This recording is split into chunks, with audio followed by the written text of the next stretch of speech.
Jinsi ya kuipata master key yako ili uanze kujiajiri. Njia 5 zilizothibitishwa unazoweza kuzitumia kujiajiri. Kila mvuvi anapoamua kwenda baharini au ziwani ili kuvua samaki, huwa anaamua kujiandaa na nyenzo maalum za kumsaidia. Kuna wavuvi ambao wanaenda wakiwa na nyavu, kuna wengine wanaenda wakiwa na baruti za kuua samaki, na kuna wengine wanaenda wakiwa na ndoano. Uchaguzi wa kifaa cha kuvulia unategemea sana uzoefu wa mvuvi mwenyewe na aina ya samaki ambao anawataka. Mara unapoamua kutoka kwenye ajira na kufanya kitu cha kwako binafsi, swali lako la kwanza ambalo ni muhimu sana kujiuliza ni aina ya nyenzo ambayo unalenga kuitumia. Hii ndio tunaita master key. Kitu cha muhimu cha kwanza cha kuzingatia hapa ni kuwa sio kila nyenzo ambayo mwingine anaitumia na imempa matokeo lazima iwe na uhakika wa kukupa matokeo na wewe pia. Inawezekana kwa mwingine ikawa na matokeo lakini kwako isiwe na matokeo kabisa. Pia ni muhimu kujua kuwa kuna nyenzo ambazo ulikuwa unazitumia ukiwa umeajiriwa na zikawa zinakuletea matokeo makubwa sana, lakini katika ulimwengu wa ajira binafsi zisiwe na matokeo yoyote kabisa. Katika kufanya maamuzi ya kujiajiri, kuna aina 5 za nyenzo ambazo unaweza kuchagua mojawapo au zaidi ya moja au zote kwa pamoja. Nyenzo ya kwanza ni taaluma yako, yani your profession. Taaluma yako ambayo umeisomea na kupata ujuzi inaweza kuwa nyenzo muhimu sana katika kutengeneza ajira yako binafsi. Kuna watu wengi ambao wamefanikiwa kutumia taaluma zao ambazo wamezipata kama ndio nyenzo muhimu ya kujiajiri. Kwa mfano, kuna watu ambao walisoma mambo yanayohusiana na kodi kama taaluma na wakaamua kujiajiri kama washauri wa kodi kwa wafanyabiashara mbalimbali. Kuna watu ambao walisoma kuhusu ualimu na waliamua kufungua vituo vya masomo ya ziada, yani tuition centers.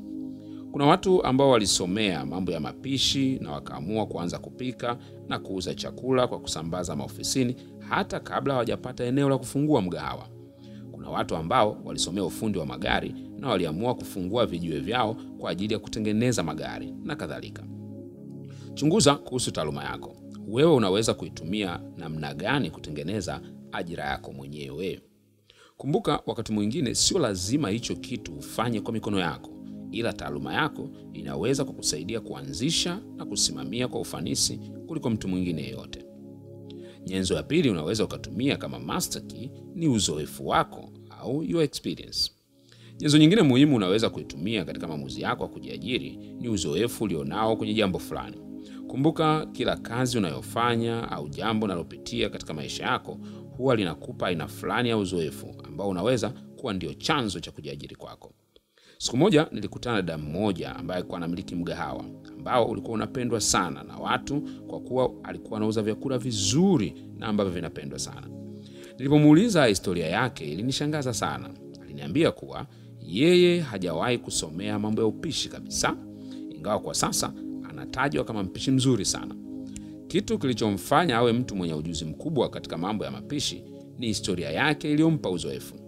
Aliniambia kuwa yeye alilelewa na mama wa kambo na kwa sababu hiyo watoto wote walikuwa hawafanyishwi kazi, ila yeye alikuwa ndiye anafanyishwa kazi zaidi kuliko mtoto mwingine. Tangu akiwa mdogo alilazimika kujifunza kupika vyakula mbalimbali kwani ndiye alikuwa anapewa jukumu la kupikia familia mara nyingi. Ingawa kwa wakati huo ilionekana kama ni kitu kinachompa mateso na kumpa usumbufu hadi kujionea huruma, ila uzoefu huo ndio umemfanya leo aweze kujiajiri mwenyewe. Kumbuka kuwa kwenye kutumia uzoefu wako ili kujiajiri inawezekana kabisa. Uzoefu ambao utakutoa ni ule ambao uliopata katika mazingira magumu sana, yani ya maumivu.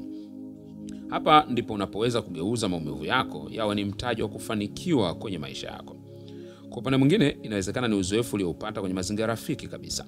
Inawezekana ulishawahi kuajiriwa mahali fulani na kwa sababu hiyo ukapata uzoefu mkubwa katika ajira yako ya kwanza. Au inawezekana ulishawahi kujitolea kufanya kazi mahali fulani na ukapata uzoefu wa aina fulani. Hii ndio maana unapotafuta uzoefu wa kitu fulani, unaweza kuamua kujitolea kufanya kitu eneo fulani ili upate uzoefu wa kujiajiri.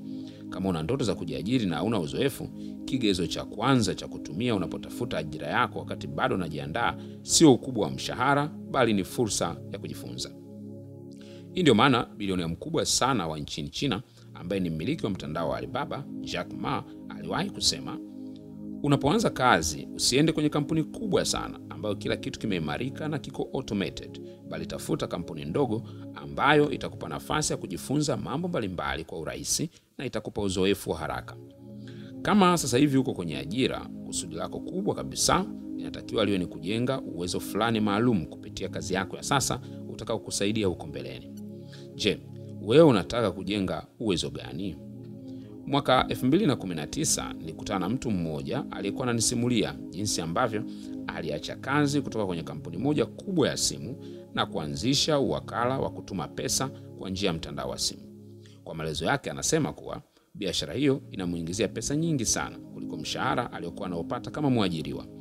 Nilipomuuliza asili ya mafanikio yake, aliniambia, mimi ndio nilikuwa nasimamia mawakala wa ukanda wote wakati nimeajiriwa. Hivyo najua kila kitu. Nilikuwa naona ripoti za kibiashara na mapendekezo ya kuwasaidia kufanya vizuri kwenye biashara yao. Hivyo nilivyoanza kufanya vizuri, tayari nilikuwa na uzoefu wa kutosha. Hebu jiulize, kuna uzoefu gani ambao umeupata kupitia maisha yako au kupitia kujitolea mahali fulani au kazi yako ya zamani au ya sasa ambao unaweza kuutumia kujiajiri?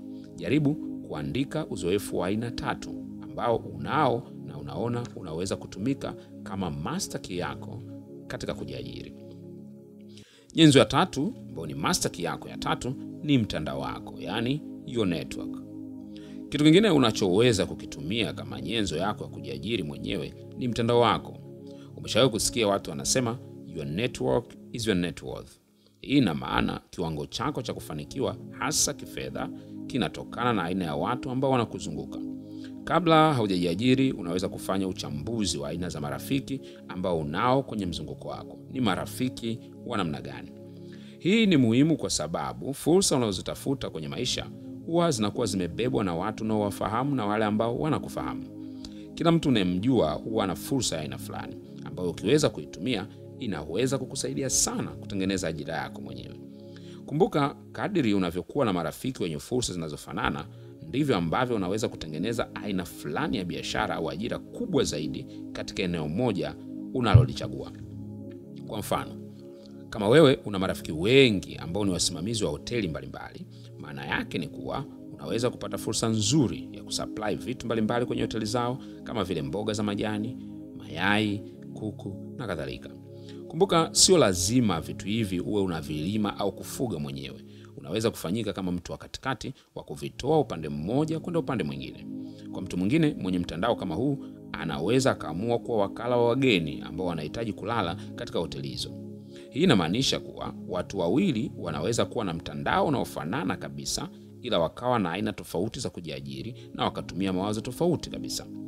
Kumbuka, mtandao huu unaweza kuwa ni matokeo ya watu ambao ulisoma nao shuleni, inaweza kuwa ni watu ambao uko nao sasa hivi ofisini au ulifanya nao kazi hapo kabla, au inawezekana ikawa ni watu ambao uko nao kwenye nyumba ya ibada au katika kikundi cha jamii kama vile vikoba, SACCOS au jumuiya za makabila, ukoo na kadhalika. Hata hivyo, unaweza kuamua kujenga mtandao kimkakati kwa sasa hivi ili kusaidie hapo baadaye, yani strategic networking. Hii inamaanisha kama leo umeamua kujiajiri kwenye eneo fulani la maisha, ila ukijikagua unaona kama vile hauna mtandao wa kutosha katika eneo hilo, unaweza kujipa muda wa kuanza kutengeneza mtandao wa watu ambao utawahitaji hapo baadaye. Kabla sijatoka katika ajira, nilikuwa nafanya kazi na shirika la Umoja wa Mataifa, yani UN. Baada ya kugundua kuwa ninataka kujiajiri kupitia kuwa life coach na mwandishi kwa njia ya kuzungumza na kuandika, nilitafuta watu mbalimbali wa kunipa uzoefu wao. Katika hao nilitafuta watu 5 wanaofanya vizuri zaidi katika eneo hilo ili kujenga nao karibu. Ingawa sikufanikiwa kumpata mmoja kati ya niliowalenga, ila wengine niliowapata walikuwa msaada mkubwa sana nilipoamua kuingia full kwenye eneo ninalolifanya sasa. Hawa nilianza kuwatafuta kabla sijaacha kazi bado, kwa sababu tayari nilikuwa nimeamua nataka kufanya nini kama sehemu ya kujiajiri. Kwenye kitabu changu cha Mwongozo wa Mafanikio ambacho unaweza ukakipata kwa nakala tepe, yani soft copy, nimeeleza namna gani unaweza ukajenga mtandao wako wa mafanikio. Unaweza ukiagizia kupitia mawasiliano yatakayotajwa baadaye ili uweze kujifunza zaidi. Tafakari kuhusiana na mtandao. Je, katika mtandao ambao unao, unaweza kutathmini watu 5 muhimu ulionao? Tafakari ya pili, je, Katika watu hawa kuna fursa gani kubwa unayoiona ambayo unaweza kuitumia kama sehemu ya kujiajiri? Katika watu ulionao sasa hivi kwenye mtandao wako, unahisi kuna fursa gani wanayoibeba? Tafakari ya 3, una watu wa aina gani ambao utawahitaji kwenye mtandao wako kuanzia leo ili ujenge fursa unayohitaji kujiajiri hapo baadaye? Hebu jaribu kufikiria majina yao na uyaandike. Tafakari ya 4, kwa kila uliyemtaja, orodhesha maswali muhimu utakayowauliza na andika tarehe ambayo utawatafuta. Kumbuka, kuna wengine ambao utahitaji kutafuta mtu wa katikati ili akuunganishe uweze kukutana nao, lakini usiache kuwatafuta. Master key yako ya 4 ambayo ni nyenzo yako katika kujiajiri ni kipaji, yani your talent. Kitu kingine unachoweza kukitumia kama njia ya kujiajiri ni kwa njia ya kipaji chako. Kipaji ni uwezo wa kipekee uliopewa na Mungu wa kufanya jambo fulani kwa urahisi na kwa ufanisi kuliko wengine. Katika hali ya kawaida, ilikuwa inatakiwa mtu agundue kipaji chake kwanza, ndipo achague masomo ya kusoma ambayo yatanoa kipaji chake. Hata hivyo, jambo la kusikitisha ni kuwa watu wengi sana huenda shule na kusoma mambo tofauti kabisa na kipaji chao, na baadaye ndipo ugundua kipaji chao wakati ukiwa umekwisha kwenda na kujikuta hawana cha kufanya tena.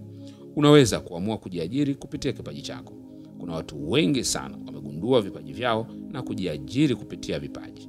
Unaweza kufuata hatua zifuatazo kama unataka kukitumia kipaji chako kama njia ya kujiajiri.